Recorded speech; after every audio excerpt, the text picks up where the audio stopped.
Hey everyone, so today I will be telling you about specific latent heat. So, as you know, substances can change state, and when that is happening, the temperature doesn't change. And I spoke about that the temperature wouldn't change because the energy that was being given was being used to do something. Now, this energy supplied to that substance during the change of state is called the specific latent heat. And this is the energy that they need to change their bonds, and therefore, because the energy is being used there, the temperature remains constant, okay? So when the substance is being heated up, the specific latent heat, so this energy that is being used, is going to be used to break bonds. When the substance is being cooled down, the latent heat will be transferred to the surroundings as the new substance forms new or stronger bonds, okay? Bonds. I don't know why I said bonds. So there you go. Specific latent heat, that's the energy that we have been talking about in the previous videos. Now, more about specific latent heat. There is a definition, and you should know it by heart if you're looking at this video because you are revising for exams. The specific latent heat of a material is the amount of energy required to convert 1 kilogram of the substance into a liquid or a gas without a change in the temperature of its surroundings. You normally get 1 mark by talking about the 1 kilogram and another mark by talking about without the change of temperature, or saying that the temperature remains constant, okay? This particular slide was modified, but I think it was from BoardWorks. The specific latent heat of fusion is the energy to change 1 kilogram of a solid into a liquid, and you also have the specific latent heat of vaporization, which is the energy to change 1 kilogram of a liquid into a gas. So if imagine that you are in an exam or a test and they ask you for the specific latent heat, but they actually make the point of if they want the definition for fusion or vaporization. It's not just about talking about changing state. You actually need to say that you're going either from a solid to a liquid or liquid into a gas, okay? Now, here's some specific latent heat numbers for water, fusion and vaporization. You don't need to know these numbers by heart, but it's just for you to have an idea. The specific latent heat of fusion for water is 334,000 joules per kilogram, and the specific latent heat of vaporization of water is 2,260,000 joules per kilogram. Overall, specific latent heat of vaporization has a much higher number than the specific latent heat of fusion, okay? Now, how do you calculate specific latent heat? Well, the energy absorbed comes in J joules equals to the mass in kilograms times the specific latent heat. And specific latent heat is going to be then joules divided by kilograms, as you saw right here, okay? The units will be joules over kilograms, okay? In symbols, the formula for you to figure out specific latent heat is Q for the energy that is being transferred or absorbed equals M for the mass in kilograms times L, the specific latent heat. And then you can put a small f or L depending if it's the specific latent heat of fusion or vaporization, okay? Again, this slide, it was also not mine, is modified. I believe I took this information from BoardWorks. Some exercises here. Freeze the board or freeze the video for you to try them out, and then in the next slide I have the answers. So a bath is filled with 60 kilograms of ice. Calculate the energy needed to melt all of the ice in the bath. The specific latent heat of fusion of water is 334,000 joules per kilograms. The second question is, how much energy is needed to boil all the water in the bath and change its state to water vapor? The specific latent heat of vaporization of water is 2,260,000 joules per kilogram. So whenever you're doing these exercises, always write down the symbols and the number that the symbol corresponds. So Q is that what they want. So I would put Q equals to question mark. M equals to 60. L in the first exercise equals to this number, in the second exercise equals to that number.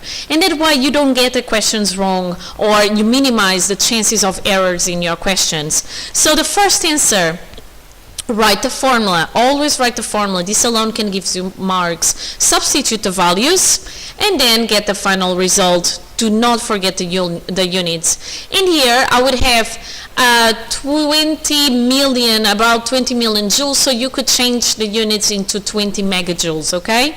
The second exercise, again, write the formula, substitute the values, give the answer, put the units. Again, I would have 135.6 million joules, so I could get 135.6 megajoules, okay?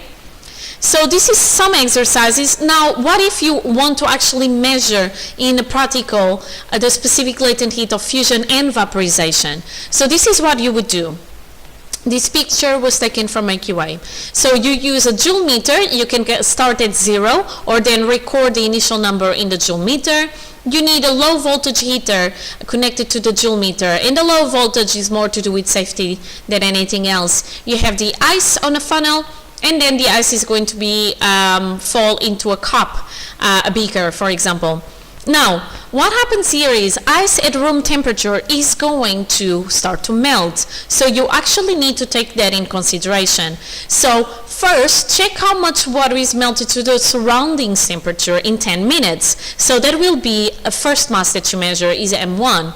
Take the water out, and then for other 10 minutes, get the water that is melted due to the heater, okay? Of course, some water will still be melted due to the surroundings, but this is why you're taking the water being melted, or the mass of water that is now liquid, into account as being into the surroundings and into the heater. And then the mass that is eventually only melted due to the heat provided, so not due to the surroundings, in 10 minutes will be the difference in between the two masses, so M2 minus M1. So that way you are ensuring that the mass that you're using for your energy equals mass times specific latent heat, you are ensuring that your mass is only due to the heat provided and not anything else, okay? And that's why it's necessary that you keep the 10 minutes when you're doing this.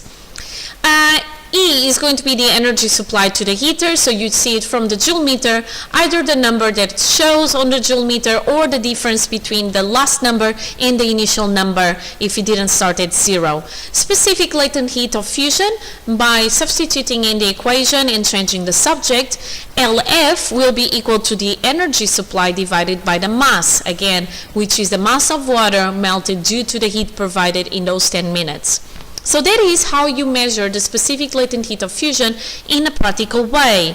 To get the specific latent heat of vaporization is very similar. You still get a joule meter, again, either have it at 0 or record the initial temperature. You have a heater, again, connected to a low voltage. You get the water now into a liquid state because you want the water to boil, and you have it on a scale, okay? Now, because the water is going to boil, that means that the weight or the mass picked up by the scale is going to decrease because some of the water is going to become into vapor. So you get again two masses. M1 will be the mass of the water at the start of the experiment without the heater being on. So you want to know what is the mass of the whole beaker and everything, the insulating jacket and all that stuff. Then M2 will be the mass of water after 5 or 10 minutes, okay? So this is the mass of water after some of it boiled. And then the mass of the water boiled away is going to be the difference between the first and the second masses of water, okay? E, again, is going to be the energy supplied to the heater. So you see it here in the joule meter, either the number that it shows or the difference in the numbers in the end and in the beginning. And again, you substitute the formula that says E equals mL into L being the subject of the equation.